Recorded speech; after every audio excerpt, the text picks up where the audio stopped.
অন্তর্বর্তী সরকারের দ্বিতীয় অধ্যায়ের প্রধান কাজ সুষ্ঠু নির্বাচন। সচিবালয় প্রধান উপদেষ্টা মাঠ প্রশাসনকে সঠিকভাবে কাজ করার নির্দেশ। ফেব্রুয়ারিতে ভোট আয়োজনে সরকারের চিঠি পেয়েছে কমিশন। আচরণবিধি সহ বিভিন্ন বিষয়ে ইসিতে বৈঠক চলছে। আশুলিয়ায় লাশ পোড়ানো মামলার অভিযোগ গঠনে আসামিপক্ষের বক্তব্য। 13 আগস্ট রামপুরার 3 মামলায় 5 জনের বিরুদ্ধে প্রতিবেদন।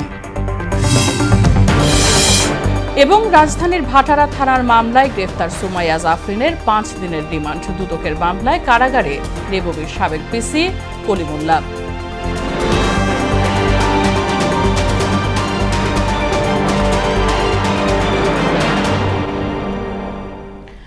আসসালামু আলাইকুম, সবাইকে স্বাগত। মোহনা সংবাদে শুনছিলেন শিরোনাম। পুরো সংবাদের সঙ্গে আছে বাসিদা সুলতানা রিঙ্কু।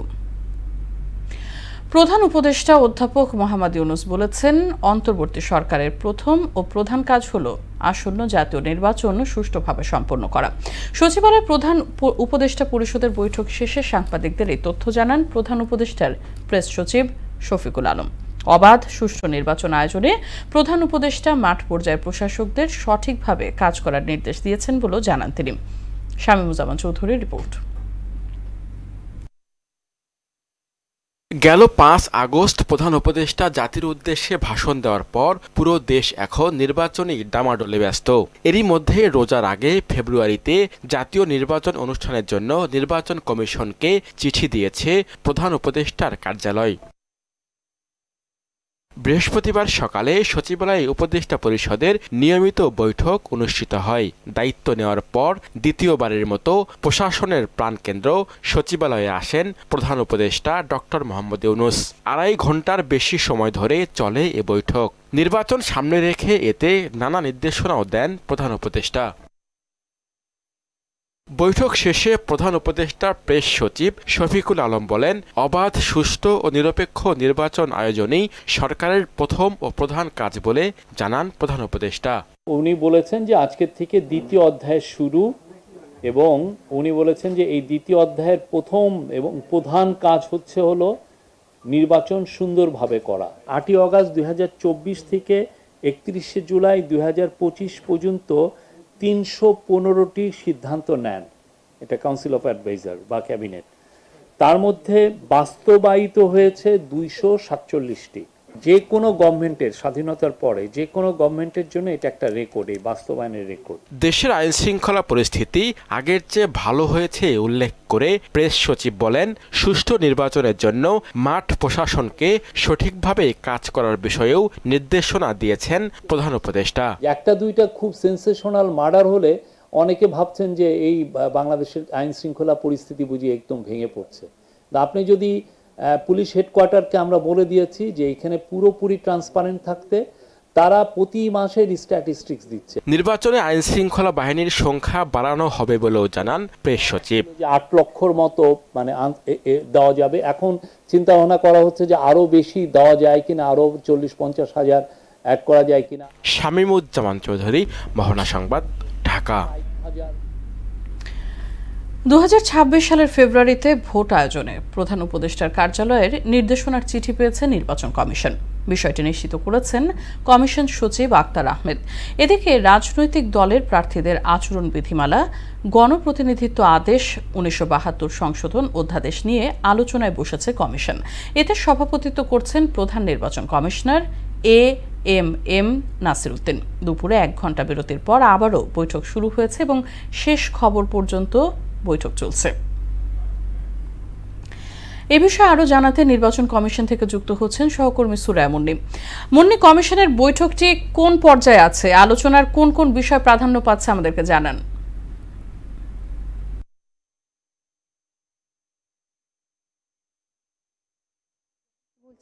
আলোচনা শুরু হয়েছে সকাল থেকে, সকাল 11টার কিছুক্ষণ আগে শুরু হয় এবং 1 ঘন্টা বিরতিতে ছিলেন, তারপরে আবারও শুরু হয়েছে।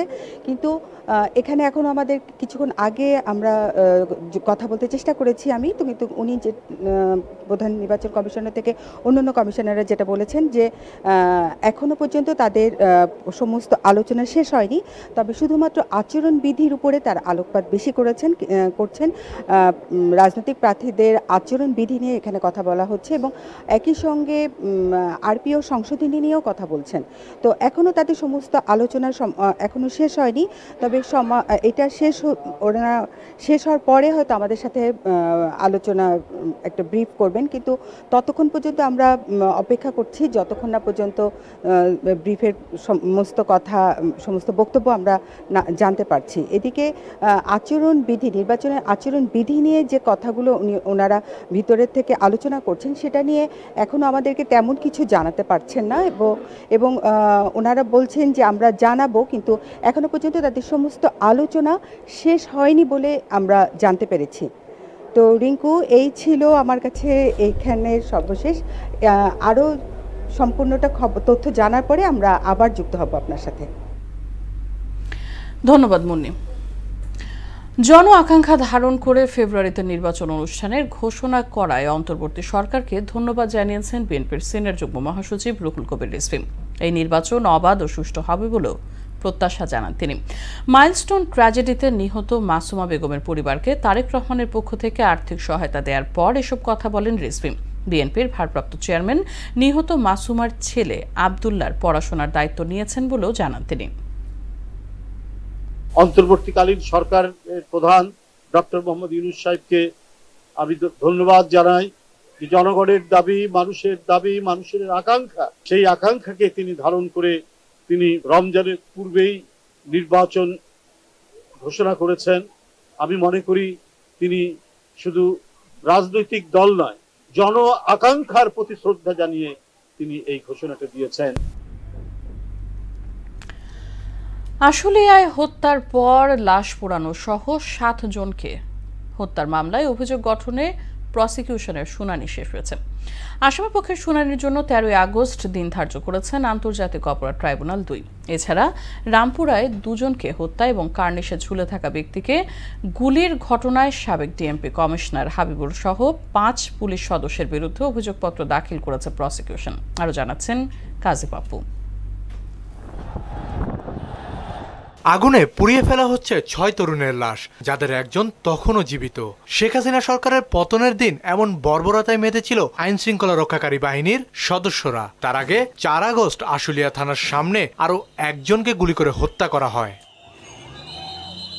মানবতা বিরোধী অপরাধের সেই মামলায় ট্রাইব্যুনাল 2 বৃহস্পতিবার অভিযোগ গঠনের শুনানি হয়। এ সময় আদালতে উপস্থিত ছিলেন ওসি আরাফাত হোসেন সহ 8 আসামি। এদিন রাষ্ট্রপক্ষের শুনানি শেষ হয়। আজকে প্রসিকিউশনের পক্ষে চার্জ হিয়ারিং আমরা কমপ্লিট করেছি। ডিফেন্স সময় চাওয়ায় অনারেবল ট্রাইব্যুনাল সন্তুষ্ট চিত্তে আগামী 13 তারিখ অর্থাৎ 13 আগস্ট ডিফেন্সের শুনানির এবং তাদের কিছু আবেদন আছে, সেই আবেদনগুলো শুনানির জন্য দিন ধার্য করেছে। 6 জনকে এবং 4 তারিখে একজনকে, এই 7 জনকে হত্যা করা হয়েছে। দ্যাট ইজ একটা অফেন্স।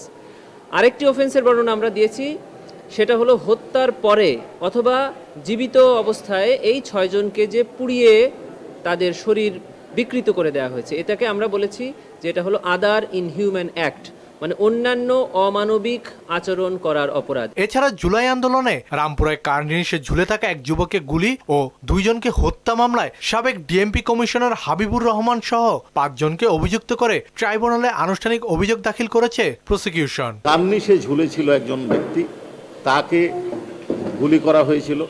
একজন বাড়ির ভিতরে একজন শিশুকে কোলে নিয়ে তার দাদি ছিল, সেই শিশুর মাথার এক পাশে গুলি লেগে আর এক পাশ দিয়ে বের হয়ে যায় এবং আরও একজনকে হত্যার অভিযোগে সাবেক ডিএমপি কমিশনার হাবিবুর রহমান সহ 5 জনের বিরুদ্ধে আমরা ফরমাল চার্জ দাখিল করেছি। এই ঘটনার তদন্ত শেষ করে গত 31 জুলাই তদন্ত প্রতিবেদন জমা দেয় তদন্ত সংস্থা।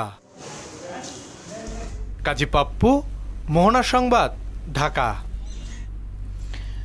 মেজর সাদিকুলের স্ত্রী সুমাইয়া জাফরিনকে রাজধানীর ভাটারা থানায় সন্ত্রাস বিরোধী আইন মামলায় গ্রেফতার দেখানো হয়েছে। পরে তাকে আদালতে পাঠিয়ে পুলিশ 7 দিনের রিমান্ড চাইলে আদালত 5 দিনের রিমান্ড মঞ্জুর করেন। আজ এক সংবাদ সম্মেলনে এসব জানান ডিএমপির মিডিয়া শাখার ডিসি তাবিলুর রহমান।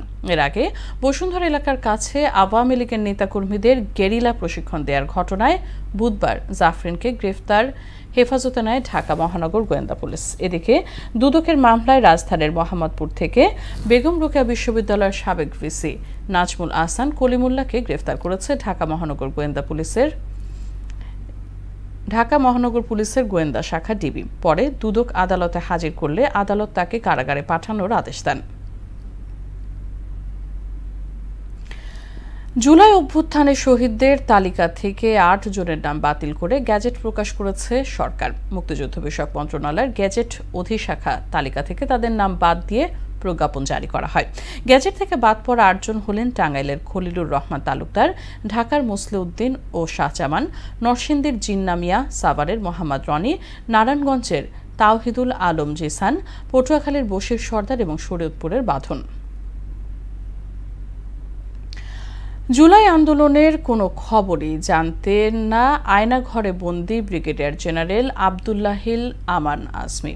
অন্যদিকে মৃত্যু ভয় উপেক্ষা করে শেখ হাসিনার বিরুদ্ধে দেশে থেকেই বিপ্লব সংগঠিত করেন আয়নাঘরে নির্যাতনের শিকার লেফটেন্যান্ট কর্নেল অবসরপ্রাপ্ত হাসিনুর রহমান। মোহনা টেলিভিশনকে দেয়া একান্ত সাক্ষাৎকারে তারা বলেন, হাসিনার পতনের পর বিপ্লবীদের নিয়ে সরকার গঠন হলে দেশ এমন সংকটে পড়ত না। আয়নাঘরে বন্দীদের নিয়ে রেজা খানের 2 পর্ব ধারাবাহিক প্রতিবেদনের আজ শেষ কিস্তি। পতিত স্বৈরাচার শেখ হাসিনার জুলুমের বিরুদ্ধে সোচ্চার হয়ে 2 দফায় 5 বছর আয়নাঘরে গুম থেকে 2020 সালে মুক্তি পান লেফটেন্যান্ট কর্নেল অবসরপ্রাপ্ত হাসিনুর রহমান। আয়নাঘর ডিজিফাইতে আছে এটা বলার সাহস কিন্তু বাংলাদেশের কারো নাই। এরপর থেকে দেশে বসেই সরকার বিরোধী বিপ্লব সংগঠিত করতে থাকেন হাসিনুর। প্রতিনিয়ত মামলা ও জীবননাশের ভয় উপেক্ষা করে বিপ্লবকে ত্বরান্বিত করেন তিনি। আজিজ, শফিউদ্দিন, এই যে বেল্লাল, এই ল্যাংড়া খোলা সেনাপ্রধানগুলি আমাদের স্টার্ট হয়েছে। ডিজিএফআই, এনএসআই, এরা সেনাবাহিনীর লোক ছিল। এরা হাসিনাকে বুঝাইতে পারতো, বুঝাই নাই। জি ম্যাডাম করতে করতে হাসিনা আজকে ফ্যাসিস্ট হয়েছে। অভ্যুত্থানের পর প্রয়োজন ছিল বিপ্লবী সরকার।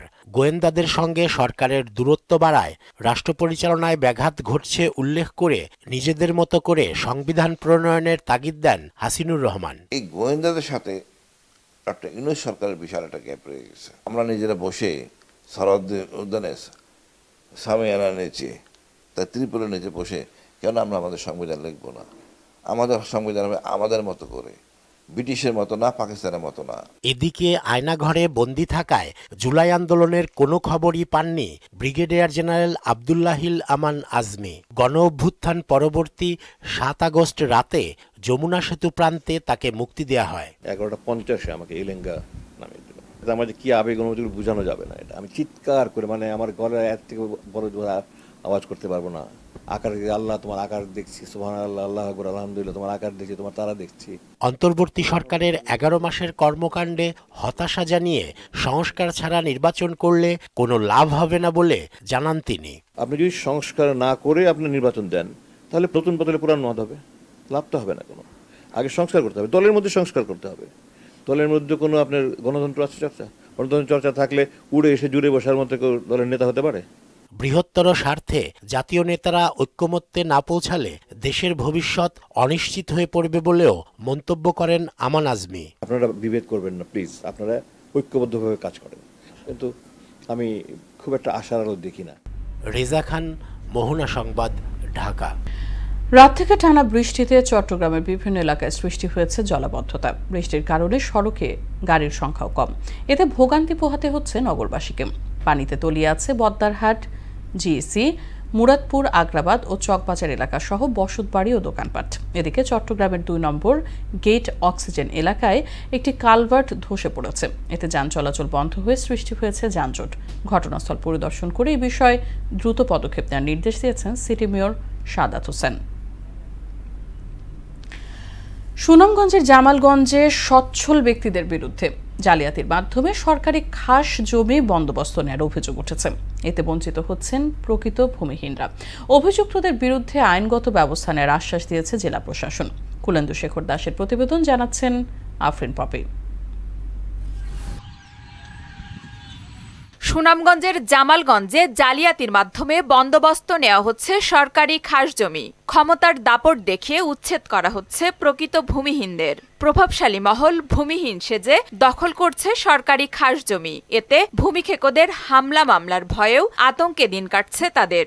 হঠাৎ করে আমি বললাম তার ছেলে একইতেছে যে এটা আমরা তো বুঝি কাগজপত্র দেখাইতেছে, তো এত অনেক সম্পত্তির মালিক প্রবোধন পাখি পকেটা আইদাপুর জায়গার মাঝে বাস করছি যে আমার যে চিন্তা নাই নদী ভাঙ্গা নিচ্ছে জায়গালে আবার পুরোটাই জায়গার উপর মানে আবার মামলা করছে আর আসলে প্রকৃতির মানুষ পূর্বের থেকে সম্পদের মালিক, দুইটা সরকারের কাছে আবেদন আর আইনগত ব্যবস্থা নেওয়া হোক। সব জেলে ঢুকাইব এই জন্য হুমকি দামকি দিতে আছে নিরীহ লোকেরা, তারা এখন অসহায়। যদিও অভিযোগ অস্বীকার করেছেন অভিযুক্তরা। তারা যে আমার বাবার বিরুদ্ধে অভিযোগটা আনছিল আসলে এটা সম্পূর্ণ ভিত্তিহীন।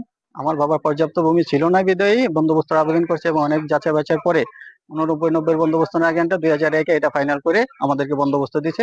অভিযোগের বিষয়টি তদন্ত করে প্রমাণিত হলে বন্দোবস্ত বাতিল করে জড়িতদের আইনের আওতায় নিয়ে আসার কথা জানালেন জেলা প্রশাসক। জামালগঞ্জে আমরা একাধিক অভিযোগ পেয়েছি, এর প্রেক্ষিতে একাধিক বন্দোবস্ত মূলে যে নথিগুলো হয়েছে সেই জমি আমরা বাতিল করছি। তো এখন দেখা গেছে যে বারবারই অভিযোগগুলো আছে। আমাদের এখন তদন্ত করা দরকার এই সব প্রক্রিয়ার সাথে কারা কারা জড়িত ছিল তাদের বিরুদ্ধে ব্যবস্থা নেওয়ার জন্য। ভূমিক্ষেকদের বন্দোবস্ত বাতিল করে প্রকৃত ভূমিহীনদের বসবাসের সুযোগ করে দিবে প্রশাসন, এমনটাই প্রত্যাশা ভুক্তভোগীদের। আফরিন পপি, মোহনা সংবাদ। আন্তর্জাতিক প্রসঙ্গ। ভয়াবহ দাবানলে পড়ছে বিশ্বের বিভিন্ন দেশ। যুক্তরাষ্ট্রের ক্যালিফোর্নিয়ায় চলমান দাবানলে 8 শতাধিক ঘরবাড়ি সহ ভস্মীভূত হয়েছে 91,000 একর বনভূমি। এদিকে দক্ষিণ ফ্রান্সের একটি গ্রামে পুড়েছে অন্তত 25টি বাড়ি। সেখানে 13,000 হেক্টরেরও বেশি জায়গা জুড়ে ছড়িয়ে পড়া দাবানল নিয়ন্ত্রণে কাজ করছে 4 সহস্রাধিক ফায়ার সার্ভিস কর্মী। ইশতিয়াক হোসেনের রিপোর্ট। গেল সোমবার থেকে জ্বলছে যুক্তরাষ্ট্রের ক্যালিফোর্নিয়ার সান্তা বারবারা ও সেন্ট লুইস ওবিস্পো কাউন্টির লস পাদ্রেস ন্যাশনাল ফরেস্টের বিস্তীর্ণ এলাকা। এবার সান বার্নার্ডিনো কাউন্টিতেও ছড়িয়ে পড়ল দাবানল। এসব অঞ্চলে ইতোমধ্যেই পুড়েছে 8 শতাধিক বাড়িঘর। ক্যালিফোর্নিয়ায় চলতি বছরের সবচেয়ে বড় এ দাবানলে গেল বুধবার পর্যন্ত 91,000 একর বনভূমি বশীভূত হয়েছে। পাহাড়ি এলাকায় বাতাসের তীব্র গতিতে দাবানল নিয়ন্ত্রণে হিমশিম খাচ্ছেন ফায়ার সার্ভিস কর্মীরা। দাবানলের ভয়াবহতার সাক্ষী ইউরোপের দেশ ফ্রান্সও। দেশটির দক্ষিণ অঞ্চলের একটি গ্রামে অন্তত 25টি বাড়ি পুড়ে গেছে। 13,000 হেক্টরের বেশি জায়গা জুড়ে ছড়িয়ে পড়া দাবানল নিয়ন্ত্রণে কাজ করছে 4 সহস্রাধিক ফায়ার সার্ভিস কর্মী। দুর্যোগের কারণে বিদ্যুৎ বিচ্ছিন্ন 2,500-এর বেশি ঘরবাড়ি। সরকারের পক্ষ থেকে প্রয়োজনীয় সহায়তা দেওয়ার নির্দেশ দিয়েছেন ফ্রান্সের প্রেসিডেন্ট ইমানুয়েল ম্যাক্রো। স্পেনেও চলছে দ্বিতীয় দফার দাবানল। স্থানীয় প্রশাসন জানায় একটি ক্যারাভান থেকে আগুনের সূত্রপাত হয়, যা পরবর্তীতে পাহাড়ি অঞ্চল হয়ে সমুদ্র সৈকত পর্যন্ত ছড়িয়ে পড়ে। এছাড়া গ্যালিসিয়া অঞ্চলের পন্তেসেসোতে ছড়িয়েছে দাবানল। সেখানে তাপমাত্রার পারদ চড়েছে 40 ডিগ্রির উপরে। দেশটির বিভিন্ন স্থানে গরমের সতর্কতা জারি করেছে প্রশাসন। ইশতিয়াক হোসেন, মোহনা সংবাদ। ইসরায়েলি বর্বরতায় গাজায় আরও 193 ফিলিস্তিনের মৃত্যু হয়েছে। গেল 22 মাসে 61,100 অতিক্রম করল এই প্রাণহানি। এদিকে যুদ্ধ সম্প্রসারণে প্রধানমন্ত্রী বেঞ্জামিন নেতানিয়াহুর পরিকল্পনার বিরোধিতা করেছেন ইসরায়েলি সেনাপ্রধান ইয়াল জামির। জাতিসংঘ বলছে দীর্ঘ সংঘাতের ফলে গাজায় ব্যবহারযোগ্য কৃষি জমির পরিমাণ এখন মাত্র 2 বর্গ কিলোমিটার। ইশতিয়াক হোসেনের ডেস্ক রিপোর্ট। গাজা উপত্যকার বাসিন্দাদের দুঃস্বপ্ন কিছুতেই কাটছে না। ইসরায়েলি বর্বরতায় প্রতি মুহূর্তে বাড়ছে মৃত্যু। সবশেষ একাধিক অঞ্চলে বিমান হামলা ও ত্রাণ বিতরণকারী গাড়ির চাপায় 193 ফিলিস্তিনি নিহত হয়েছেন। 22 মাসের তাণ্ডবে 61,100 ছাড়িয়েছে প্রাণহানি। এদিকে ইসরায়েলি অবরোধ ও টানা হামলার মুখে গাজার স্বাস্থ্য ব্যবস্থা কার্যত ভেঙে পড়েছে। ব্লাড ব্যাংকে রক্তের মজুদ শেষ, সম্ভাব্য রক্তদাতারাও ভুগছেন অপুষ্টিতে। উপত্যকাটিতে যুদ্ধ সম্প্রসারণে প্রধানমন্ত্রী বেঞ্জামিন নেতানিয়াহুর পরিকল্পনায় বিরোধিতা করেছেন ইসরায়েলি সেনাপ্রধান ইয়াল জামির। এক বৈঠকে তিনি সতর্ক করে বলেন, গাজার অবশিষ্ট অংশ দখল করলে সেনাবাহিনী দীর্ঘমেয়াদে জড়িয়ে পড়বে এবং জিম্মিদের জীবন হুমকির মুখে পড়বে। অন্যদিকে অবরুদ্ধ গাজার মাত্র 2 বর্গ কিলোমিটার কৃষিজমি ব্যবহারযোগ্য অবস্থায় রয়েছে বলে জানিয়েছে জাতিসংঘ। স্যাটেলাইট জরিপের ভিত্তিতে 12.4% জমি অক্ষত থাকলেও তা জনগণের নাগালের বাইরে, আর 86.1% কৃষিজমি পুরোপুরি ক্ষতিগ্রস্ত হয়েছে। ইশতিয়াক হোসেন, মোহনা সংবাদ। খেলার খবর ফুটবল। ফিফা র্যাঙ্কিংয়ে অসাধারণ অগ্রগতি হয়েছে বাংলাদেশ নারী ফুটবল দলের। র্যাঙ্কিংয়ে 128 থেকে 24 ধাপে গিয়ে এখন 104 নম্বরে লাল সবুজের কন্যারা। ফিফা নারী র্যাঙ্কিংয়ে বাংলাদেশের এরকম 24 ধাপ উন্নতি এবারেই প্রথম। আফিফাদের বর্তমান পয়েন্ট 8.51। ফিফার নারী র্যাঙ্কিংয়ের বিজ্ঞপ্তিতেও হাইলাইট হওয়া লাল সবুজ কন্যাদের সাফল্যের কথা। সবশেষ জুন জুলাইতে নারী এশিয়ান কাপ বাছাইয়ে নিজেদের কোয়ালিফাই করার ফলেই এই উন্নতি আফিদা খন্দকারদের। এর আগে 2013-17 সালে ফিফা র্যাঙ্কিংয়ে 100 নম্বরে উঠে এসেছিল বাংলাদেশ নারী ফুটবল দল। এশিয়ান ফুটবল ফেডারেশনের সদর দফতর মালয়েশিয়ার কুয়ালালামপুরে অনুষ্ঠিত হলো অনূর্ধ্ব-17 নারী এশিয়ান কাপ বাছাইয়ের ড্র। এতে এ থেকে সি গ্রুপে 4টি এবং ডি থেকে এইচ গ্রুপে 3টি করে মোট 27 দল খেলবে। বাংলাদেশ রয়েছে এইচ গ্রুপে, যেখানে তাদের সঙ্গে খেলবে জর্ডান ও চাইনিজ তাইপে। এইচ গ্রুপে খেলা হবে জর্ডানে। আগামী 13 থেকে 17 অক্টোবর হবে বাছাই পর্বের খেলা। বাছাই পর্বে 8 গ্রুপের 8 চ্যাম্পিয়ন নিয়ে 2026 সালের 30 এপ্রিল থেকে 17 মেতে চীনে বসবে মূল আসর। শেষ করব সংবাদ, তবে যাবার আগে শিরোনামগুলো আরো একবার।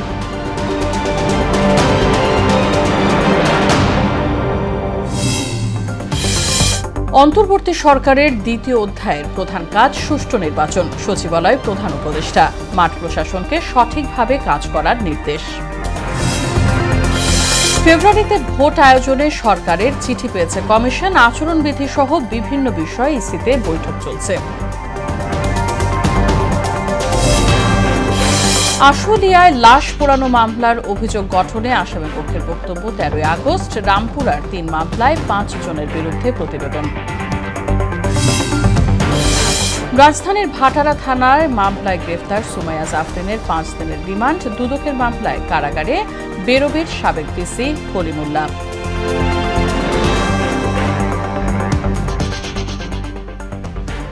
এই ছিল সংবাদে। পরবর্তী সংবাদ রাত 9টায়। এর আগে সন্ধ্যা 7টায় দেখবেন সংবাদ এক নজরে। মোহনার সবশেষ খবর জানতে ভিজিট করুন www.mohana.tv। সংবাদ দেখতে পারেন ফেসবুক ও ইউটিউবেও। সঙ্গে থাকার জন্য ধন্যবাদ সবাইকে।